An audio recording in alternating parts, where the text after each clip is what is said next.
Drama पामाल की episode 22 सिर्फ TV पर एयर नहीं हुई बल्कि सोशल मीडिया पर एक स्टॉर्म की तरह छा गई। एपिसोड के लास्ट 5 मिनट ऐसे इमोशनल थे कि व्यूअर्स ने खुद एडमिट किया कि वो इन सीन्स के दौरान सांस तक नहीं ले पा रहे थे। जो एपिसोड कॉमन सी लग रही थी वो अचानक एक मॉर्निंग में बदल गई। रजा की कैंसर के साथ तवील और पेनफुल स्ट्रगल अपने अंजाम को पहुंची और वो अंजाम हार्ट ब्रेकिंग था। रजा के आखिरी सांस के बाद छा जाने वाली खामोशी ने किसी भी डायलॉग से ज्यादा असर छोड़ा। इस लम्हे ने नाजरीन को हिला कर रख दिया और जज्बाती तौर पर बिल्कुल खाली कर दिया। अदाकार उस्मान मुख्तार ने रजा के कैरेक्टर में ऐसी परफॉर्मेंस दी जो पामाल खत्म होने के बाद भी याद रखी जाएगी। इस एपिसोड में हमने एक ऐसे इंसान को देखा जो सिर्फ फिजिकली तौर पर ही नहीं बल्कि इमोशनली तौर पर भी आहिस्ता आहिस्ता टूट रहा था। वो उस औरत के लिए जीना चाहता था जिससे वो मोहब्बत करता था और उस जिंदगी को बचाने की कोशिश कर रहा था जो इसके हाथों से निकल रही थी। इसकी आंखों में थकन, खौफ और एक्सेप्टेंस एक साथ नजर आई। सबसे खास बात ये थी कि इन मनाजिर में कोई हैवी बैकग्राउंड म्यूजिक नहीं था जो जबरदस्ती जज्बात पैदा करे। सिर्फ अदाकारी थी, सच्ची और बेहद तकलीफ थे। यही वजह है कि ये मंजर दिल में उतर गया। एपिसोड के फौरन बाद सोशल मीडिया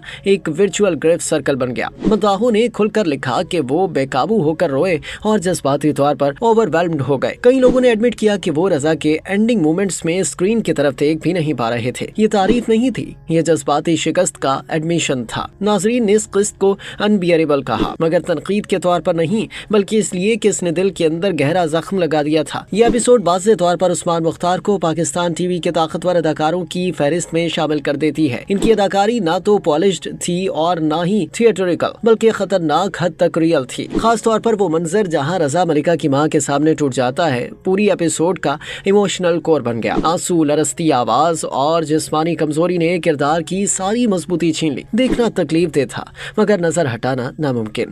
फैंस ने नोट किया कि उस्मान मुख्तार के बॉडी लैंग्वेज, शैलो ब्रीथिंग और कांपते हाथ वो बात कह रहे थे जो लफ्ज नहीं कह सकते। ये एक्टिंग मुतासिर करने के लिए नहीं थी, ये एक्टिंग तोड़ देने के लिए थी। इसके साथ साथ जंजबील आसिम शाह की राइटिंग को भी बेहद सराहा गया। नाजरीन का कहना था कि पामाल ने इस हकीकत को दिखाया जो बहुत सी औरतें खामोशी से जीती हैं। मलिका की कहानी को रोमांटिक नहीं बनाया गया बल्कि इसमें दर्द, कुर्बानी और बेयकीनी को वैसा ही दिखाया गया जैसा वो होता है। ये एपिसोड अगरचे आखिरी नहीं थी मगर मलिका और रजा की कहानी यहाँ खत्म हो गई। अब ड्रामा एक नए मोड़ पर आ गया है जहाँ मलिका को एक बीवी नहीं बल्कि एक औरत और सिंगल मदर के तौर पर खुद को दोबारा डिफाइन करना होगा। रजा की मौत ने पामाल को एक नई इमोशनल डायरेक्शन दे दी है। अब व्यूअर्स शिद्दत से इंतजार कर रहे हैं कि दुख, याद और जिम्मेदारी के साथ मलिका अपनी जिंदगी कैसे दोबारा बनाती है। यह अंजाम नहीं बल्कि इसके नए सफर की शुरुआत है।